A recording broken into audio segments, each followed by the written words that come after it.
ಮಧುರ ಮಕ್ಕಳೇ, ತಂದೆಯು ಯಾರಾಗಿದ್ದಾರೆ, ಹೇಗಿದ್ದಾರೆಯೋ ಅದೇ ರೀತಿ ನೀವು ಮಕ್ಕಳಲ್ಲಿಯೂ ನಂಬರ್ವಾರ್ ಅರಿತುಕೊಂಡಿದ್ದಾರೆ. ಒಂದು ವೇಳೆ ಎಲ್ಲರೂ ಅರಿತುಕೊಂಡರೆ ಇಲ್ಲಿ ಬಹಳ ಜನಸಂದಣಿಯಾಗಿ ಬಿಡುವುದು. ಪ್ರಶ್ನೆ 4 ಕಡೆಯೂ ಪ್ರತ್ಯಕ್ಷತೆಯ ನಗಾರಿಯು ಯಾವಾಗ ಮೊಳಗುತ್ತದೆ? ಉತ್ತರ 1. ಸ್ವಯಂ ಭಗವಂತನೇ ಬಂದು ಹಳೆಯ ಪ್ರಪಂಚವನ್ನು ವಿನಾಶ ಮಾಡಿ ಹೊಸ ಪ್ರಪಂಚವನ್ನು ಸ್ಥಾಪನೆ ಮಾಡಲು ಬಂದಿದ್ದಾರೆ ಎಂದು ಮನುಷ್ಯರಿಗೆ ಗೊತ್ತಾದಾಗ ನಗಾರಿಯು ಮೊಳಗುತ್ತದೆ. 2. ನಮ್ಮೆಲ್ಲರ ಸದ್ಗತಿ ಮಾಡುವ ತಂದೆಯು ಭಕ್ತಿಯ ಫಲವನ್ನು ಕೊಡಲು ಬಂದಿದ್ದಾರೆ. ಇದರ ನಿಶ್ಚಯವಾದಾಗ ಪ್ರತ್ಯಕ್ಷತೆಯಾಗುತ್ತದೆ. 4 ಕಡೆ ಹಂಗಾಮಗಳುಂಟಾಗುತ್ತದೆ. ಗೀತೆ. ಯಾರು ಪ್ರಿಯತಮನ ಜೊತೆ ಇದ್ದಾರೆಯೋ ಅವರಿಗೆ ಸುಖದ ಮಳೆಯ ಸುರಿತವಿದೆ. ಧಾರಣೆಗಾಗಿ ಮುಖ್ಯ ಸಾರ.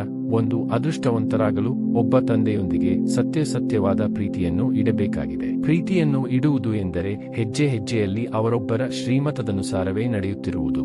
2. ಪ್ರತಿನಿತ್ಯವೂ ಪುಣ್ಯದ ಕಾರ್ಯವನ್ನು ಅವಶ್ಯವಾಗಿ ಮಾಡಬೇಕಾಗಿದೆ. ಎಲ್ಲದಕ್ಕಿಂತ ದೊಡ್ಡ ಪುಣ್ಯವಾಗಿದೆ. ಎಲ್ಲರಿಗೆ ತಂದೆಯ ಪರಿಚಯ ಕೊಡುವುದು, ತಂದೆಯನ್ನು ನೆನಪು ಮಾಡುವುದು ಮತ್ತು ಎಲ್ಲರಿಗೆ ತಂದೆಯ ನೆನಪು ತರಿಸುವುದು. ವರದಾನ. ತಮ್ಮ ದೃಷ್ಟಿ ಹಾಗೂ ವೃತ್ತಿಯ ಪರಿವರ್ತನೆಯ ಮೂಲಕ ಸೃಷ್ಟಿಯನ್ನು ಪರಿವರ್ತಿಸುವ ಸಾಕ್ಷಾತ್ಕಾರ ಮೂರ್ತಿ ಭವ. ಸ್ಲೋಗನ್. ಸೇವೆಯ ಉಮ್ಮಂಗ ಉತ್ಸಾಹದ ಜೊತೆ ಬೇಹದ್ದಿನ ವೈರಾಗ್ಯ ವೃತ್ತಿಯೇ ಸಫಲತೆಗೆ ಆಧಾರವಾಗಿದೆ.